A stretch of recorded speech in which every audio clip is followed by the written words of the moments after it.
just hit myself in the face. And there's more on the floor. But I read 43 books this year.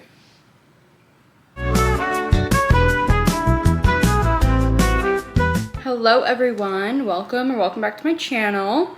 My name's Megan in case you don't know, and for today's video, I wanted to go through all the books that I read in 2024 and rate it with a simple yes, no, or maybe with very light commentary. Because I tried to film this before and I think I talked for 2 hours and not a single sentence was coherent. So like I said, we're talking light commentary. Simple yes, no, or maybe go in light details about why I liked it or why I didn't like it. Because there are a few books that I didn't love this year. So for starters, I read 43 books this year. My goal is 50, but I did not achieve that, and that's okay. And reading's fun. It's not a competition. So, honestly, like, I had a great reading year. I did set my goal for 75 books this year, but it's fine. I'm really, like, feeling reading, and I'm really enjoying it. So I want to aim higher, because why not? Okay, I read 43 books, just like I said. I don't know if I told you, but I read 43 books. And I'm trying to look at my Goodreads right now. She's not working. Also, pardon my appearance. I went to the gym this morning, and then I immediately showered, and now I'm doing this. So we're being productive. New year, new me. It's only been a year since I've read ACOTAR. I started ACOTAR, the first book, A Court of Thorns and Roses. In case you don't know, I feel like everyone and their mother has read this book by this point. But I read the first book of the series in December, and then this was my first book of the year that I finished, A Court of Mist and Fury. Absolutely yes. I loved chapter 54, not chapter 55, in case you're wondering. But yes, absolutely yes. Second book was A Court of Wings and Ruin. Third book in the series, also a yes. She's a big boy, she's thick, but she was great. A lot of war, a lot of trauma, especially towards the end, but very, very good. I did weep a little bit in the last like 150 pages. So yes, of course, highly recommend. And then we have our Christmas special, A Court of Frost and Starlight. She is our silly little novella. And yes, I did enjoy her 100%. This series is a 5-star series for me. I can't wait for the next book to come out. When is that going to be? I don't know. But yes, I love the different POVs. I wish we had more of... I think Moore has a POV in this. If she doesn't, I might have made that up. Or maybe I read like a fan fiction with Moore's like POV. I don't know. I'm getting it confused. But either way, I would love a POV of Moore because I think that she's a really interesting character. A lot of people think that there's a lot of theories going around that she is the one that's deceiving. I don't really understand her power, but I would love to learn more about it. But anyways, yes, I did enjoy this. It's a nice breath of fresh air considering the trauma that happens in this book. So I think that this was needed. I'm going to try and keep this video under 10 minutes, okay? I really am. I'm going to try really hard to keep this under 10 minutes because attention spans are so tiny these days. So, like I said, light commentary. But anyways, next in line is A Court of Silver Flames. She's a bad boy. She's a big one. She is my thickest book that I read this year. Hear me out, a maybe. I mean, yes, but maybe, if that makes sense. I despised Nesta, and I understand that that was the point of her character. I did grow to love her because I see me in her a lot, but this book was extremely repetitive. Like, I understand it's the journey of her health and fitness and her mental struggles and whatever, but it was very repetitive. Halfway through, I was like, how many times are we gonna do this? You know what I mean? Either way, and also, like, I really just kind of missed out on Feyre. Like, there's a big thing that happens with Feyre. I feel robbed because Feyre's my girl, but instead we got Nesta. Like I said, this is a 6-star series for me. I can't wait for the next book. But yeah, I can't believe it's been a year since I did read these books. Like I said, I read the first one in December, and my friend actually has a copy of that she, I don't think ever picked up and read, but she's currently, it's sitting at her house right now.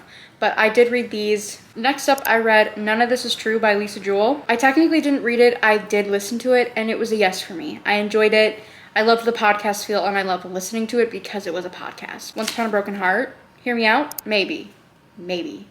There's a lot of hype on the internet about this book. I didn't really see it. It took me a long time to really feel slightly connected to these characters, and I didn't feel connected at all, if I'm gonna be completely honest. I kind of pushed my way through because it was an easy book, like an easy read. I mean, I do want to continue the series, but it's not high up on my radar by any means. It's not high on my list. Hear me out, maybe. Maybe. Next, I read Invisible Life of Addie LaRue, and that is 100% a yes. I loved that book. The writing in it is beautiful. I thought it was a beautiful story. It's a very sad story. Warned, it's a little slow to get through at the beginning, but I personally loved the journey that she took me through. And then next up, I read Atomic Habits. I went through a little phase where I was going to do like 75 hard, and I did like the first like 30 days, and then I didn't succeed. Yes, I mean, yeah, Atomic Habits. I learned a lot while I was reading it. It's really just about like discipline and trying to implement it into your life. So yes, I would recommend it if you're looking for like a good little self-help book. Next up, I read Delilah Green Doesn't Care, which is the first series in the Bright Falls. The first book in the Bright Falls series. This is the only book that I read in this series, but I would love to eventually pick it up. And I thought it was a great time. Honestly, like by the end of January, like I didn't pick up a single book in February. Like I slumped out really hard after ACOTAR, and I really tried to push through and read till the end of January, but then February I just couldn't pick up a book for whatever reason. So this was my first book that I did pick up in March, and I enjoyed it. Nothing crazy, so I would say yes. Next, I read Butcher and Blackbird. I thought it was great, so yes. There is a lot of trigger warnings, and it's literally about two serial killers that fall in love. I don't know. There's a lot of things are graphic, and there is a massive spy scene that's like 30 pages long. So if you don't like that, keep that in mind, or just, I don't know, skip over it, because it really doesn't add anything to the plot by any means. Like I said, I was really rooting for two serial killers, which is crazy, but yes, I would highly recommend it. But like I said, check trigger warnings if you have issues with certain things. Then I listened to First Lie Wins by Ashley Elston, I think is what it is. I actually listened to it. I'm very easy to please when it comes to thrillers. If I get got at the end, then I think it was a good time, and yes, I would recommend it. Next up is Better Than the Movies by Lynn Painter, and 100% yes, this was a 5-star read for me. I really connected to, I think Liz is the main character, I think. No. I loved it so much that I'm scared to read Nothing, what's the second one? Better Than the Movies, I think is what it's called. Wait a minute. Hold on. Is that what it's called? Better Than the Movies. Yeah, Better Than the Movies, but then what's the next one? Nothing Like the Movies. Okay, Jesus Christ. I loved Better Than the Movies so much that I'm scared to pick up Nothing Like the Movies, because I don't want them to ruin the beautiful story that is Liz and West. And I really connected to Liz on a personal level just because of the grieving that she experiences with her mom. It's something that I've also gone through. I really just enjoyed the story, and it is a YA, but I, yes, 100% would recommend. It was a 5-star read for me. Next up was Betting on You by Lynn Painter again, and I would say yes, it was a fun time. It was YA romance book that I really enjoyed. It's two people fake dating to break up her mom and her boyfriend's relationship. So I thought it was fun, it was a good time, and I would recommend it if you're looking for something like simple and fun and just like a light read. Next up is Just for the Summer by Abby Jimenez. So I read these books backwards. I should have read Part of Your World and then Yours Truly and then Just for the Summer, but I picked up Just for the Summer first. So 100,000,000,000% yes, I would recommend this book. This was a 5-star read for me. If you are an acts of service girly, this book is for you. Some of the quotes are life-changing. Like literally, if he wanted to, he would this into a book. I would maybe recommend reading them in order, but that was actually my first Abby Jimenez book that I read, and I loved it. Next up, this is the next book I own. Funny Story by Emily Henry. Obviously, yes. A lot of people had a lot of negative things to say about this book, but not me. Not me. She can't miss, you know? She really cannot miss. Miss Emily Henry is queen. She is an automatic buy. I think I've read all of her books except one. So good. Worth the wait. Next up, I read Throne of Glass by Sarah J. Maas. This book, I'm very intimidated by the series. I would say yes, 100%. My goal for 2025 is to finish the Throne of Glass series. Like I said, the series really intimidates me. It's very long. It's got a massive fan base, and I know that like ACOTAR is easier to ease into for fantasy because it's more romantasy. I think this is more fantasy, if I'm correct. Like I said, I'm gonna finish Throne of Glass in 2025. Someone hold me to it, but I'm going to finish the series in 2025. It was a little hard for me to get into, but once I got into it, it was flowing really nicely. So yes, I would recommend this. I've yet to pick up Crown of Midnight, but it's fine. Next up, I read Summer Romance and Nora Goes Off Script by Annabelle Montague, and yes to both of these. These were so good, such light little reads. Her writing really packs a punch, which is really nice. They're very short, and the perfect amount for a romance book. Like, true, some of these romance books that people are coming out with is like 500 pages. Excuse me, but why do we need a 500 or a 600 page romance book? That's insane to me. So if you're looking for something light, quick, will really like actually like pull at your heartstrings, even though it's such a small book, I 100% recommend these books for sure. Next up is The Love Hypothesis by Ellie Hazelwood, and yes, I loved this book. I really loved this book. This was my first Ellie Hazelwood book that I've ever read, and it was so good. I thoroughly enjoyed it. I loved the chemistry, the chemistry between the two of these characters. Really loved these characters. Up, I read on my Kindle was Heartless, which is number 2 in the Chestnut Spring series. Yes, I would recommend this, but unpopular opinion, this was not a 5-star read for me.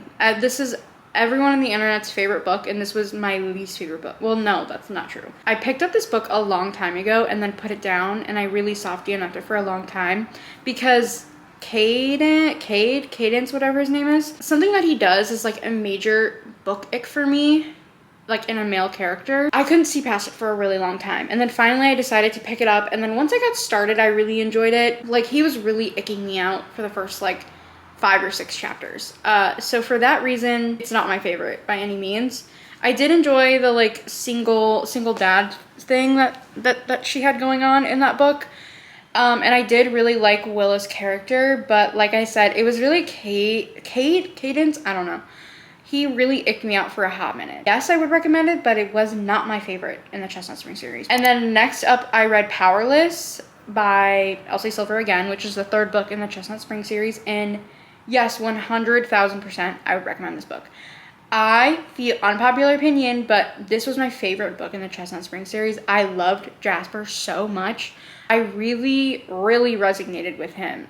Things that he like emotionally goes through, and I really saw myself in Jasper a lot.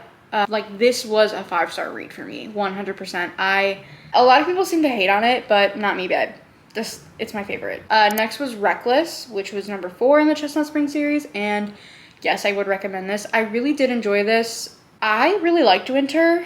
I think a lot of people didn't like her because she's like a strong, independent woman who she stands on business. She really stands on business, and I enjoyed the series. I enjoyed, was it Theo? I think it was Theo. Yes, it was like the weird pregnancy trope. I don't really love the pregnancy situation, but it really added some depth to her character and depth to Theo's character as well. So yes, I would recommend Reckless. The last book in the series was Hopeless. Maybe. I would maybe recommend this book. I didn't want to leave this world, and I was very disappointed in the way that we ended this book. Beau, I was super excited to read his POV, and it really fell flat for me. I did not enjoy his romance with Bailey. It felt really gross, very not genuine by any means. I was really disappointed. Next up is Mile High, the 1st book in the Windy City series, and this is a maybe for me. This book was 150 pages longer than it needed to be. I did not love the characters in this book. I hear that the rest of the series is significantly better than the 1st book, but this book just dragged on for me, honestly. I'm like, nothing really happened. It was very, I don't know. I didn't love it by any means. I do want to continue the series solely because I've seen that the rest of the series is better. But this book really didn't do it for me. So I would say maybe. Next up is 7 Year Slip. 1000% yes. This book is my baby. This book means everything to me. It really does. I think this was my favorite book of the whole year. I loved the magical realism. I loved the way it was written. I loved everything about it. I did. So yeah, if you're like, I don't know what to read and you've not read this book, everyone's read this book at this point. But if you've not read this book, I recommend this book, 100%. She is beautiful, gorgeous, stunning, incredible. I love her. I love her, 100% yes. 6-star read for me. Next up was Wild Love by Elsie Silver again. Yes, I loved this book. I'm currently reading Wild Eyes at the moment. And yes, I enjoyed this. I was a little hesitant because I'm like, what does Ford Grant have to do with anything? But I thoroughly enjoyed this. I read this fairly quickly.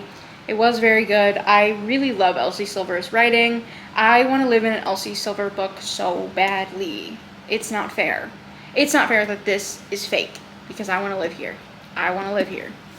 But yeah, I would recommend that for sure. Next up was The Love of My Afterlife. Yes, I loved this book. Yes, I don't see anybody talking about this book. This book, I enjoyed it so much. It was funny. It 100% yes. If you liked The Good Place, it gave me Good Place vibes because like there is a little bit of the afterlife play into this. A lot of the afterlife play into this. Funny. It was it really made me self-reflect, believe it or not. And the cover is gorgeous. So yes, I really loved it. I really did. I don't know what else there is to say except that if you've not read it, you should read it. Next up was A Novel Love Story by the same author as 7 Year Slip. And I saw a lot of hate on this book, but I don't understand why. It was not her best book she's ever written, but I still had a good time. It was giving me very like Gilmore Girl situation of like literally is about this girl like finding herself in her favorite book's town. Okay, imagine showing up into this town. I would never leave. What are you talking about? You know what I mean? Like, I thought it was a great idea, and I enjoyed it. I'm not very hard to please, but yeah, I vote yes. Next up was Daydream by Hannah Grace. I've yet to read Icebreaker. I read Wildfire. I read Daydream. Yes, I would recommend this. I really like Henry's character in this because she really shines a light on anxiety and ADHD and the things that he thinks and his thought process on everything is really relevant. And I think that Hannah Grace does a really good job of explaining that and making you feel for Henry. This book kind of fell flat for me a little bit. In between, I think we kind of lost the plot, but yeah, I would recommend this. I enjoyed my time here. She is a Swiftie, which I also love, so there was tiny hints of Taylor Swift like sprinkled in there, and I really loved that too as well. Also, like she's got the little folklore sweater as well. So yes, I would recommend this. Good light. Okay, next up, I read all of the Heartstopper books, and I'll put them all here, 1 through 5. Yes, I would recommend them. I read a lot of these in one sitting, and it was very good. A lot of like mental health struggles in these books, but she somehow kept it light. This is my first experience with the graphic novel series, and I really loved Nick and Charlie. So yes, 100%, I would recommend. Next up, I read Heartless Hunter, which is the first book in the Crimson Moth series, and yes, I would recommend this. 100%. I cannot wait for the second book to be released. When it comes out, I'm taking the day off. I'm taking the day off my job. I'm going to get that book. I'm going to sit and I'm going to read it. Because Heartless Hunter was so incredibly good, so much better than I thought it was going to be. I didn't predict the ending. I will say that. And it really left on such a massive cliffhanger, and I cannot wait for book 2. So yes, 100% read Heartless Hunter if you've not read Heartless Hunter. And next up, I read Cruel Winter Without You by Ali Hazelwood. It's part of the Under the Mistletoe series on Kindle Unlimited. It's like a little short story. Maybe, I don't know. I was just trying to get in the mood of the winter season, and I was a quick read. I read it in one sitting. It was like 60 pages. So maybe if you're just like looking for something really, I don't know, it was fine. So maybe. Next up was The Most Wonderful Crime. 100% yes. Yes. I loved this book so much. I was pleasantly surprised. I was not expecting anything crazy. I loved everything about this book. The characters were so good. This was a 5-star read for me. I was not expecting this to be a 5-star read because it's like kind of marketed as a Christmas book, sort of, but really Christmas is like in the background of this book. This is like a funny thriller, I guess you could say, or a funny mystery. Yes. If you're up, I read Never Lie by Frida McFadden. Yes, I literally started it at 9 p.m. and I finished at 1 a.m. The high that I felt all night was crazy. The ending, I did not predict the ending. And this book kind of spooked me out a little bit because I was reading it at nighttime and I was alone and I was kind of scared a little bit. So yeah, I would recommend it for sure. I thought it was great. It was very fast paced. Yes, 100%. I would recommend Never Lie. Next up, I read Listen for the Lie. And yes, I would 100% recommend this. I didn't know where this book was going by any means. I had no idea where it was going. I hear that this book is really good on audio because it's about like a podcaster going and trying to solve this crime in this small town, and the main character, her best friend, is the one who ends up getting murdered, and she was with her that night but has no memory of what went on. So this podcaster goes to this small town and interviews the main girl, like, and tries to figure out like what actually happened that night. And at the end of each chapter is like the transcript of the podcast, which I thought was interesting. So I think that audiobook wise, I think this would be like a really good listen. But yes, I would recommend this. I read Mary Ever After by Tessa Bailey, which is the second book in Under the Mistletoe series, and no, do not read this book. No, don't even look at it. No. I literally rated it 1 star. If I could rate it 0 stars, I would. Do not read this book. No. Moving on, something better. Yours Truly by Abby Jimenez. Yes, I would recommend this. Yes. This book was so good. I loved every second of it. This is another book that I read in one sitting. I literally started at 8 p.m. and I stayed up till like 2 a.m. I loved this book. It was so good. I loved the characters. I loved Jacob. I loved that he had anxiety because I have anxiety. And I love reading about it in books and seeing how it affects people and how, what's her name, Brianna, really like responded to that, and just like their like cute little love story of workplace frenemies, enemies to falling in love, you know, all of that. And just like how they fell in love was cute with like little letters that they wrote each other. And yes, I would recommend this for sure. 100%. And then I read Meet Cute series. Book number 1 is The Exception to the Rule, which is Kindle Unlimited's short story novellas by a bunch of like popular authors. So this book was by Christina Lauren. And yes, I would recommend this. I have reading vlogs up for The Exception to the Rule and The Worst Wingman, and I thoroughly enjoyed, these are the last 2 books that I read of the year, and I thoroughly enjoyed the little short stories. I think it was Worst Wingman Ever I also read, and I think this is the book that made me cry, if I remember correctly. I think it was, because yeah, The Exception to the Rule, because I thought that was so cutie, the little email threads and them falling in love like through emails, and then being in college, and then Worst Wingman Ever I would also recommend.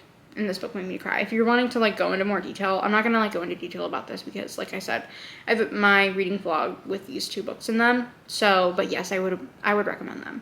So all in all, I had a great reading year this year. I read 43 books. If you made it to the end, thank you so much. If you could question in the comment, what was your favorite book of 2024? Because whatever your favorite book of 2024 is, I will add it to my TBR for 2025.